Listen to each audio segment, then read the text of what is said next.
Warning. This video contains words that are outlawed. For your safety, the loving and caring communists of Canada have deleted all forbidden words. All hail, glorious leader Justin Castro, praise and blessings be on his name. I think most all of you listening, wherever you are, understand that preparing has never been more important, more viable. It's a prerequisite now if you expect to be around for any length of time. This stuff could hit the fan any day. Iran, I do believe, from if I can read between the lines at all, was going to attack Israel along with the Houthis and I don't know who else, some other countries, but they stood down. Putin asked them or told them, please don't do this or do this and you're in trouble. Whatever. They didn't do it. And then he said, I'll mediate with you and Israel. So that has been postponed apparently for the time being, but that can easily lead to nuclear war to one degree or another. Anyhow, there are groups of people out there who have chosen to take this all seriously and to prepare to save themselves and their loved ones in the event of the unthinkable, the unspeakable. And we've spent a lot of time with Stefan Verstappen and his fabulous group up in Canada. It's too bad you're on that side of the border, but it has to be. It has to be. Hello, Stefan. Welcome back. Hello, Jeff. Thanks for having me back. Always a pleasure. Considering the alternative, which you were in real trouble there for a while, but you sound fine now. You're all better, we think? Yeah, I'm all better. I need to get into better shape, so I think, I can't do it in a couple of weeks. I thought I would be able to do it in a month or two, but it looks like I'm going to have to spend the next 6 months really looking after my health and training and getting back to where I used to be. Good. But, I support that, 100%. That's normal for somebody my age. It doesn't, when I was 25, I could recover from anything in a week. Right. But not now. now that I'm getting old, it's not fun, Jeff. It's like I always told my people. I said, getting old is not for pussies. No, that's for sure. Real old is, you've got to be really strong. It's an ugly situation. Body starts to fall apart, and the mind is still good in many cases. How frustrating. Yeah. Yeah, it's really a cruel world that we live in. We spend 40 years acquiring, wealth and trying to get into shape and acquiring skills. And then the next 40 years, you sit back and watch it all go away again. Yeah. It's true. It's absolutely correct. So how's the group up there? How's everybody doing? The group is doing good. We've taken a little bit of a hiatus over the summer. We still meet every week, but we haven't been as frantic in organizing all the different tasks we need to organize. We've already accomplished so much anyways. We spent 3 years putting together really good teams. We've got our food team, our garden team, we got our radio team, and we got our medical team. They're all really up to date. We've got the most equipment we've ever had, and people are working together. So that's good. But this summer, we're just getting together. We still have our meetings. We still have our presenters. We still have our in-house training. People come in, and last week we had a fellow come in and teach us about AI. And yesterday we had... Hold on. What was his message? What did he tell you about AI that was particularly important? How did he phrase its role in our lives today? It's growing every moment. AI is just everywhere now. What did he say? Well, just between you and me and the audience, he wasn't that great a presenter.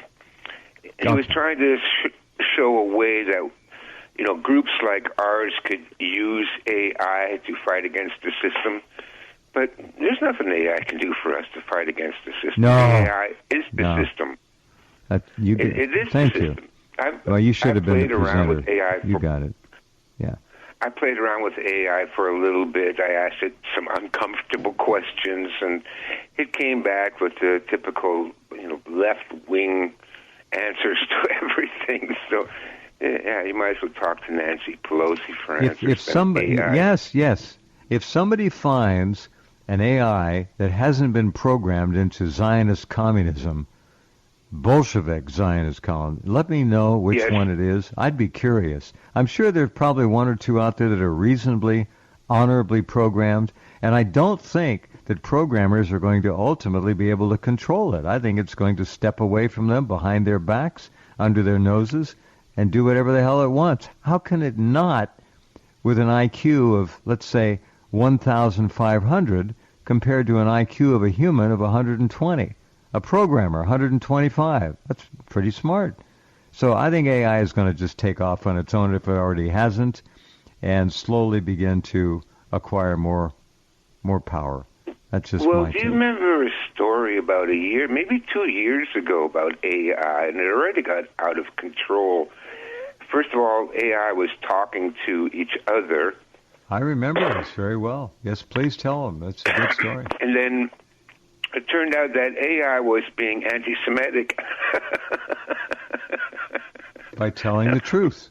Uh-huh. Yeah, remember that? And they said, oh, well, there's, some, because what it did was it scanned or, took a picture of the entire Internet content, and it started to derive their algorithms from what people were talking about. And, well, everybody's getting to be pretty anti-Semitic. People are waking up to what's going on, and they're rightfully angry about the influence this tiny fraction of a parasitic minority has on the world, and the AI reflected that.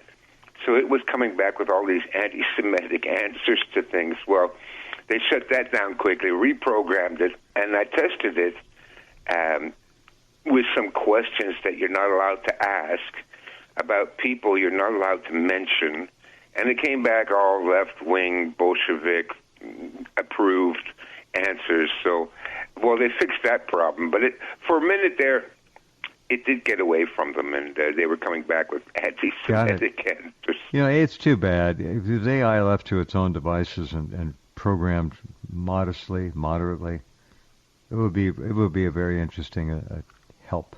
It's now when you walk in there. The thing is, if you oppose genocide, you're an anti-Semite.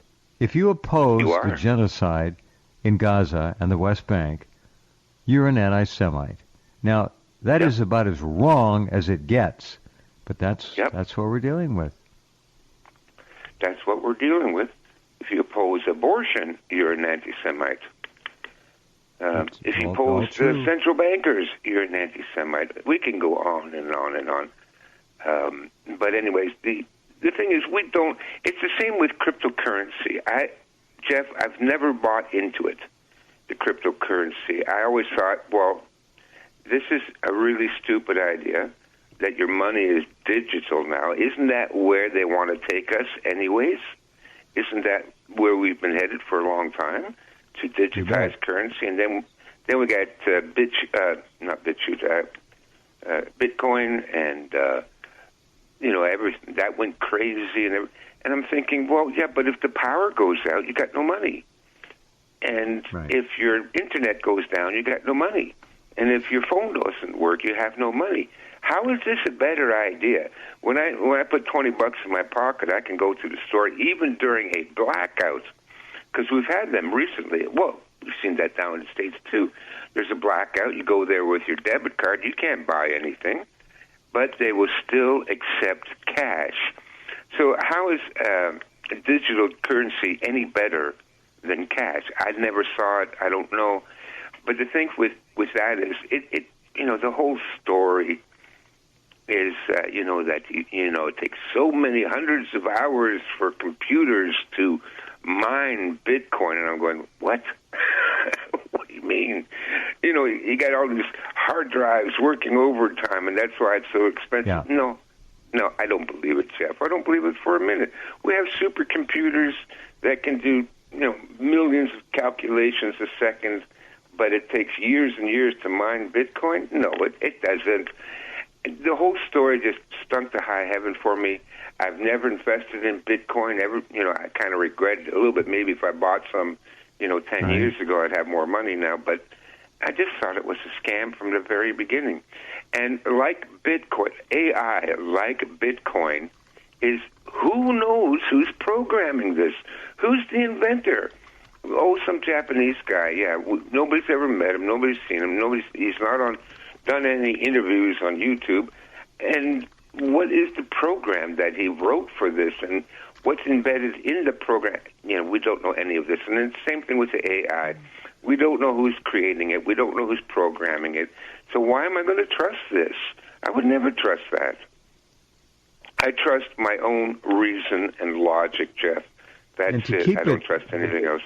To keep it going, they have to have people out there with stories of how they've made a fortune. And some have, and that's the way they play it. It's kind of like a Ponzi game. It's very clever. Just another way of control, ultimately. That's what I think, too. The old con artists used to do a scam called salting a gold mine, whereby they would go into an abandoned mine and they would throw a few nuggets of gold around in the dirt. And then when they wanted investors, they would bring the investor into the gold mine and say, well, take a look around. This is the gold mine we want to buy. And the investor would kind of kick at the dirt and go, whoa, wait a minute. Look at this. There's a gold nugget right under my feet. Well, that's what, cryptocurrency does, too. Oh, yeah, look. Some people made lots of money. They're millionaires. And okay, all right, yeah, they made millions. Jeff, it's anytime you hear of a get-rich-quick scheme, it's not a get-rich scheme. It's a con. It's always a con. Anyways, that's my opinion on that. Yeah, you're right. It's they trick you into it. Oh, some people win, just like multi-level marketing, MLM. Oh, look at Amway, and he made millions of dollars on Amway. Okay, yeah, sure he did. Now everybody else has to go sell garbage to their relatives. Right. Here's a story about Bitcoin. Stefan just got this. They're predicting now. This is how they do it. This is the psychology of marketing, so to speak. Very, very high is the quote. And some expert is saying Bitcoin will go to $20 trillion. 20 trillion Bitcoin predicted as stampede suddenly sends price soaring. They're playing people like cheap fiddles. Bitcoin has bounced back from a huge price crash this week, though crypto exchange Coinbase has issued serious warnings to users. The Bitcoin price has swung from highs of 70,000 per Bitcoin last month to lows of under 50 on Monday. The rebound, coming along with the stock market rally, has been helped by two of former U.S. President Donald Trump's sons, Eric and Don Jr. They have teased a big crypto announcement. Now, after Trump floated a radical plan to solve the U.S. debt crisis, legendary trader Arthur Hayes has predicted the Bitcoin price could soar to $1 million, something that would give Bitcoin a market capitalization of $20 trillion total. That's what the $20 trillion is. The headline's a little misleading. So the total Bitcoin market, they're saying, could be $20 trillion, but the individual price, Arthur Hayes is saying, could be as much as 1 million. Well, good luck. Good luck. Yeah, good luck with that. Yeah. I don't know what to tell people. I've read... We have other things. Go ahead. Sorry. Yeah, when I was researching my book, The 36 Strategies, I was looking at people and organizations that used ruthless and cunning and dishonest tactics and strategies, and I read through several dozen books about con artists and the history of cons and famous con games and how they operate. And, well, it was good reading because now I have a smell for a con game. And that's why I'm not interested in Bitcoin. The other thing, too, is, Jeff, we know they're going to crash the whole system sooner or later, and probably sooner now than later. Right. And when Whenever they do that, they're going to take down the grid. So what good is your Bitcoin going to do when the grid is down? Even just a regular, power outage. If it's, we had a flood here a couple of weeks ago, took the power down because we had the water rose up and drowned one of the transformers, and the power went out for large parts of the city for, several hours, couple of days in some places. All those people, they can't buy anything because, there is no internet, there's no cell phone. So, but the stores that still remained open took cash. And even when the monetary system collapses, those people and people around here will take silver bullion. I think silver is one of the best investments because it's small enough it's got small denominations, and you can pocket it. Yeah, and you can pocket it, and people will exchange goods for silver. Everybody knows silver has intrinsic value. Bitcoin has no intrinsic value, and cash has no intrinsic value, and the petrodollar has no. It's pegged to nothing but a silver coin in your pocket. That will buy you the value of that coin, no matter what happens. So stick to silver coins, half ounce, 1 ounce rounds. You're not paying for numismatic prices or anything like that. Remember, you're only going to get your melt value for the coin during a crisis. I've seen this myself, but you get a silver ounce round bullion. That will still buy you things. It'll buy you things long after Bitcoin and cash and credit cards are all gone the way of the dinosaur. Absolutely. Yeah. Good job. So what I wanted to talk about, Jeff, is that I listened to one of your old radio shows. Somebody posted it on BitChute, and it's from 1997. And so that's 27 years ago. And, for the listeners, just to emphasize that Jeff has been ahead of the curve for 27 years. If you've been listening to Jeff all this time, then you have a pretty good idea what's going on. And you interviewed a guy called, I've never heard before, Guru Das. Do you remember him? Guru Das. Yeah, sure. Very smart character. It just kind of vanished. I had him on a number of times. A fun guy, very smart guy, who had a very good line on what was to come. He seemed to be I wouldn't call him a prophet, but he understood the game. Yes, he did. And both of you were talking about it. Let's see, what did he say 27 years ago? He talked about 5G. Influencing people, mind control through 5G. Yeah. He talked about directed energy weapons. Who heard of directed energy weapons 27 years ago? If you want to look him up in the archives, everybody, his name was Guru, Guru, second name or whatever, Das, Guru Das. And we had a lot of fun look him up in the archives because that was a great interview.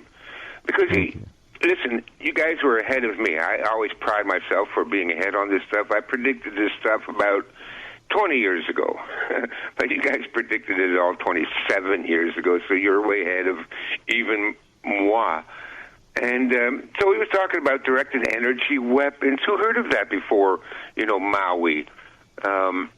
Nobody's heard of, or before the Paradise, California fires. But he was already talking about it. He talked about, the plan for the globalists to reduce the population. And one thing that I was really resonated with me was, and you talked about this, and that was the myth of overcrowding or overpopulation. And you said that the entire population of the world could each have 150 by 50-yard lot with a house on it for two people, and the entire population of the world could fit in Texas. That was a true story back then. It may be a little different now, but that was correct. I think it was. No. Go ahead. Still true. Yeah, you're still right. Go ahead. Yeah, I was going to say, I don't know if it was 100 yards. It might have been 100 by 200 feet, whatever. It was enough to grow all your food, to have a domicile, a residence, and two per parcel, and it would take care of the world. That's true. Yes. Yeah. Now, I did not hear this interview until a couple of days ago. First time I came across it. So I did not know that you had spoken about this already. But in my video series, Paradise Stolen, the episode called The Myth of Overpopulation, I redid the calculations on my own. Now, I didn't do the calculations based on 50 feet by 100 feet, 150 feet. Yeah, you're right, feet, not yards. 50 feet by 150 feet. I did not base my calculations on that. Instead, I based my calculations on the community that I videotaped and that appears in the series, which is Ward's Island here in Toronto, on Toronto Island, and it was 11 acres, and there were 250 homes on those 11 acres. I'm assuming 2 people per home, so that's 500 people. And I then divided 11 acres into, the total population of the world divided by 250 people, 500 people. And I came to the same conclusion, exactly the same conclusion, that the entire world's population could fit into Texas with plenty of room to spare. And my calculation took in, like, the one that you were talking about was 50 feet by 150 feet, but me taking into account the entire community includes playgrounds, green spaces, outdoor auditoriums, swimming pools, baseball diamonds, restaurants, tennis courts, a church, a school, and a fire department, and tons of green space. And all of that, all on 11 acres. And so if you put 500 people times 11 acres and divide that into the total world population, once again, like you said, 27 years ago, great minds think alike, okay? We came to the same conclusion. The world population could actually fit in Texas.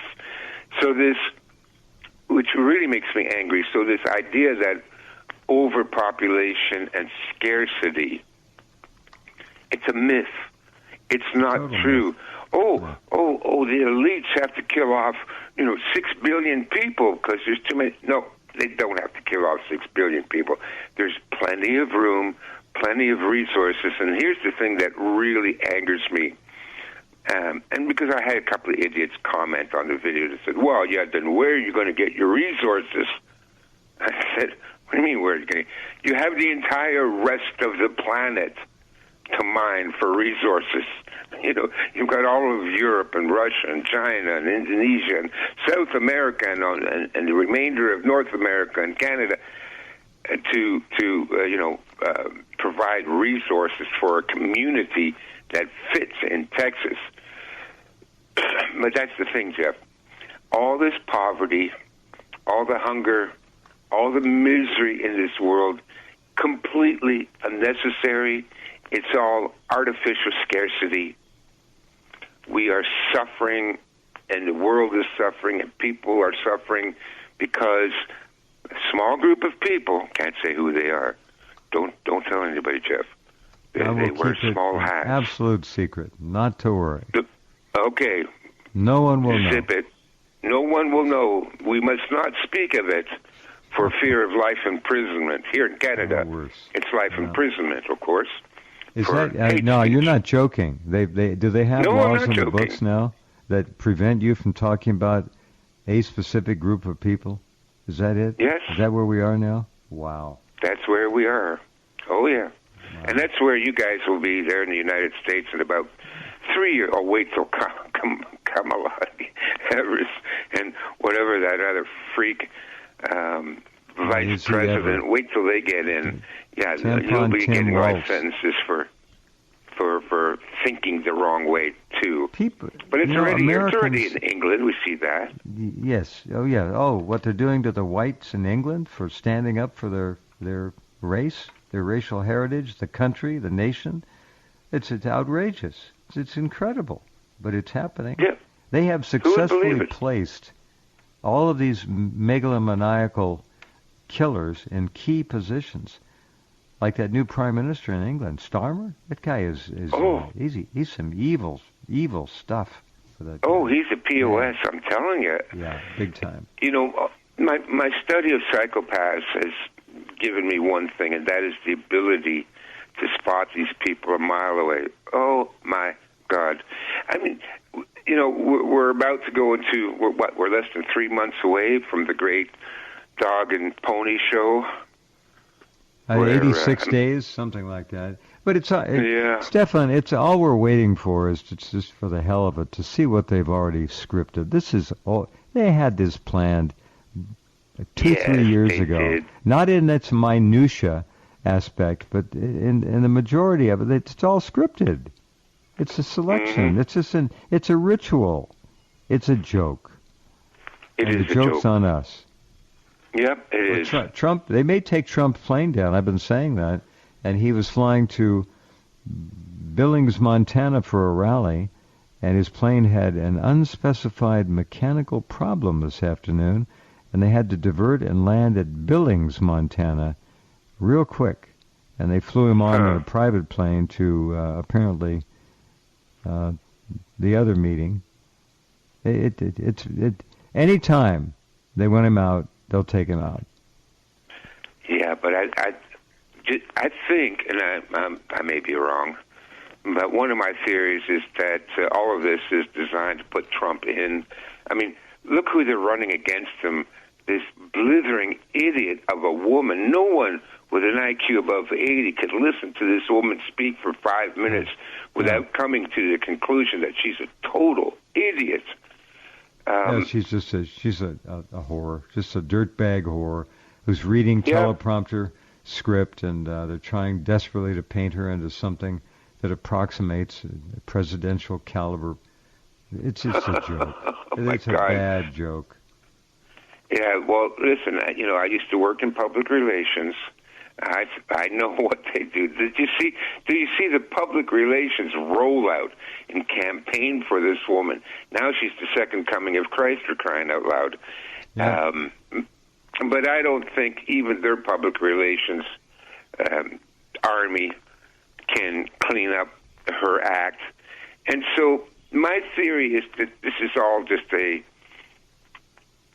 sideshow to put Trump in. Now, when Trump gets in, because he's been saying now I don't trust Trump any more than I trust Kamala and that other creep there, that sideshow monkey vice president that they've got. What a freak. Oh my God, when I first seen him, I went, you're kidding me. This guy screams psychopath to me. Oh, Tampon Tim Walz, you bet. He's nuts.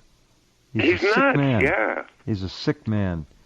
This is a game. They're shoving this filth down our Americans' throats as if it's the best we have, and these are serious candidates. And it's a despicable. It is despicable. It's such an insult to the intelligence of anybody in America that still has intelligence. But I think what's going to happen is they want Trump in because he's been saying all the right things. And once he gets in, he's going to crack down. He's going to roll out all the socialist programs. And then the people that would normally stand up, which is conservatives, I guess, are going to take it because, well, Trump is their man. So if he's going to come in and offer life. It's cult blindness. They just will not look at the reality of what they're seeing. They won't. They won't. I know. They got an image, and they're holding on to that image. He'll do exactly what he's told, no matter what. Of course. I think anybody I don't know what to tell people. Like, why do you think politicians are anything other than self-serving, psychopathic pedophiles and absolute garbage?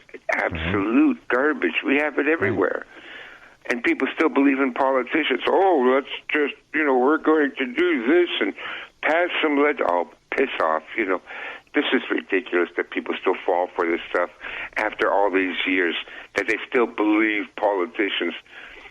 I'm all in favor of instituting a program as described in the old book, I think, from 1927, The Golden Bough. I'm sure you've read it, Jeff, because you're very well read. I don't know if I've read it. I know of it. I certainly heard of it. So in The Golden Bough, it describes like very ancient religious traditions. Mm-hmm. And some of these traditions, you probably recognize them because they've made into plots for fantasy movies or other kinds of movies. And one of these traditions is that they choose somebody to be king.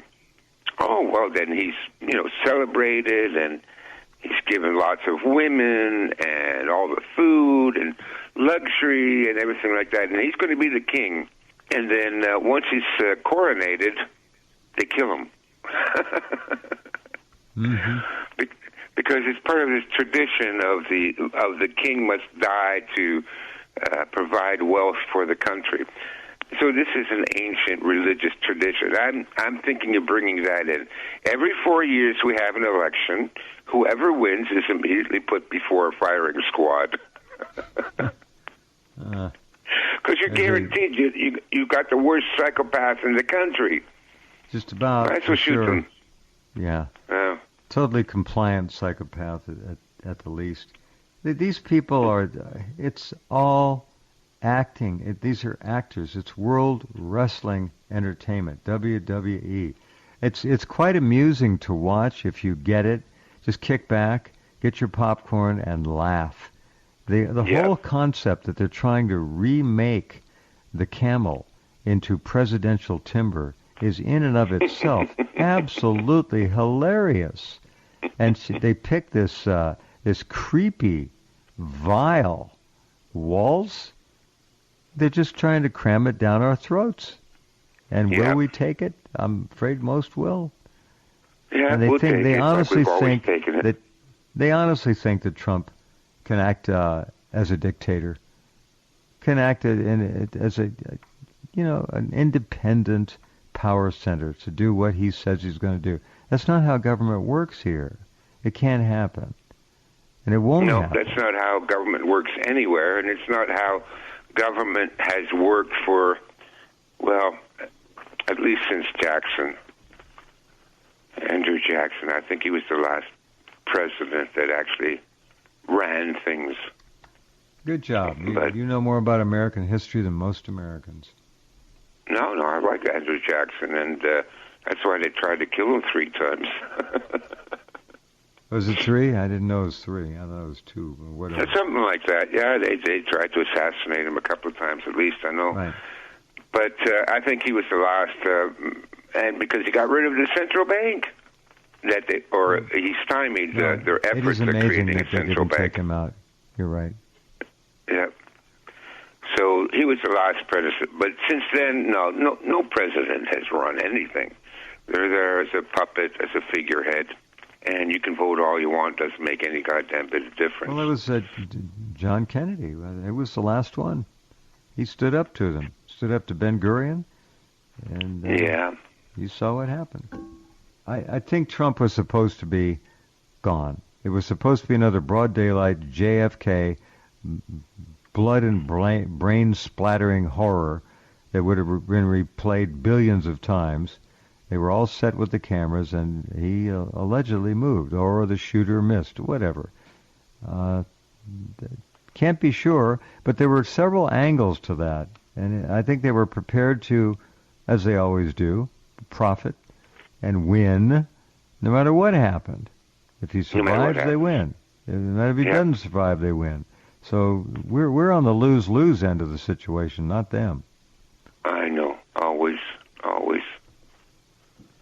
It's really frustrating. Jeff, I'm a stoic, and I'm always looking for the positive, community and people and friends and children, and to gain, a little bit of positive outlook on life, because the rest of it, oh my God, people are losing it too. There's a lot of cases of people just going insane now. They can't take it. That and if they're injected, believe it, the spike will attack the brain, the hippocampus especially, and it'll turn them into things that they never thought they could be. You're right. Yeah. They're losing it. They're losing it. I see it. I see it already. For me, as a very sensitive young man, I'm disgusted by it all. I'm tired of it. I'm so tired of it. It's a non-stop onslaught of false flags and psyops and mind control and negativity. And listen, it affects you.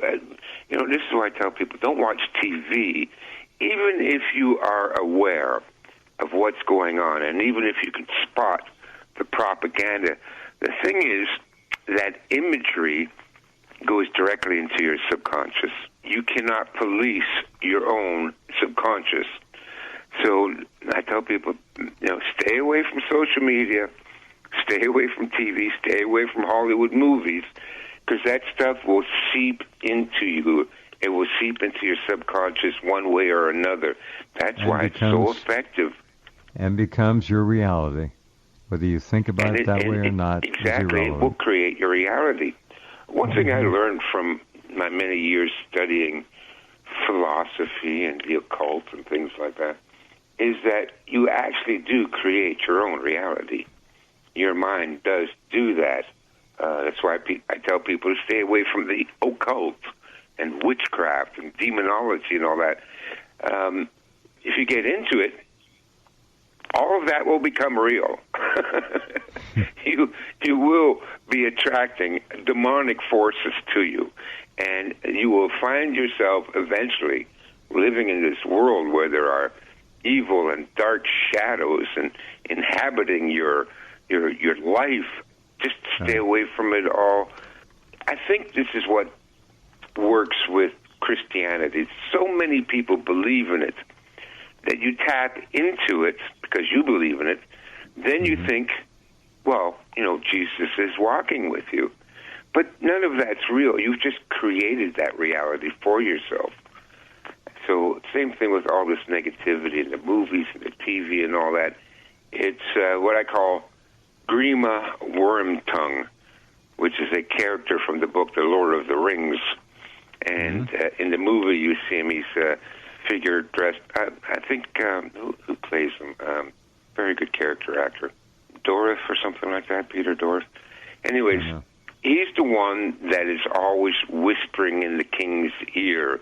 And when Gandalf and the gang first come across the king, he is decrepit and old, and he's half blind, and he looks like crap. And why? Because Grima Wormtongue sits at his side and whispers lies into his ear all day long. And this is what we have now. When you're exposed to popular media, TV and movies and internet and all that, what you have is all these little lies whispered into your ear. Everybody's out to get you. They only want your money. You got to be careful. You can't trust anybody. Don't trust anybody. You got to look after number one. Only number one cares. On and on it goes. And we're surprised we have a bunch of paranoid, narcissistic population that can't give, can't work together, can't do anything for anybody else because they're so afraid that they're taken advantage of. And this is the media. This is Grima Wormtongue. And the same people, the you-know-who's, they're behind it all. They're behind the media. So that's what's going on. They're behind the media. They own the media. They are the media, and the media is the reality of most people. I think it was, who the hell was it? Pavlov or somebody, anyway. Repeat something 20 times and it sticks. It becomes reality for the person hearing it. That's what it takes, about 20 repetitions, and whatever it is becomes their reality. And that's why we see repetition and everything, too, the advertising and the movies and the statements. It's all repetition over and over again, because they know that works. Yeah, I think that might have been Pavlov. Could have been, whatever. Point being, repetition is the key to most all of it. And you'll see it constantly on the TV. I don't watch TV, but I'll pick it up on clips of this and that people send, and I see the repetition game going. Yeah. We're really... Yeah. If people knew how bad things are going to get, and I don't like saying this at all, they think it's bad now. They think we've had it bad in the past. They don't know what's coming. I have no idea what's coming, Jeff. I know. Your group, your community, you know, your people know, and all of you in that group listening right now, you have done a marvelous, miraculous job of following the truth and creating your own defense against what's coming. And that's what community is really all about. You have to defend against the evil that's out there. And this is a war against good and evil. No doubt. It is. It is. Never more clearly defined. And, you know, I'm not a religious person. I guess maybe spiritual, but I don't even like that term. You know, I follow the path of virtue that the Stoics follow, and even Confucius writes about. Just be a good person and live life.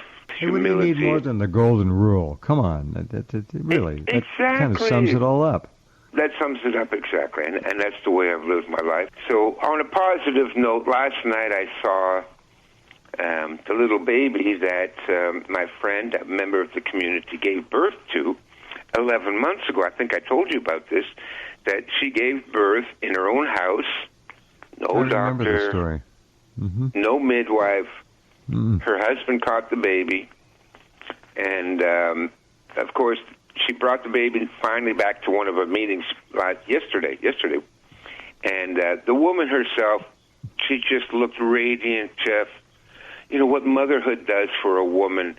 She literally glowed. She was, in my eyes, because I see this, beautiful, beautiful woman. She was just glowing and happy with her new baby. And, you know, this is what motherhood does. This is what, you know, feminism tries to destroy, that kind of happiness and beauty. I mean, she was just, like I said, literally, she glowed. And she brought the baby, and, of course, the baby is adorable. She's 11 months old now, blue eyes.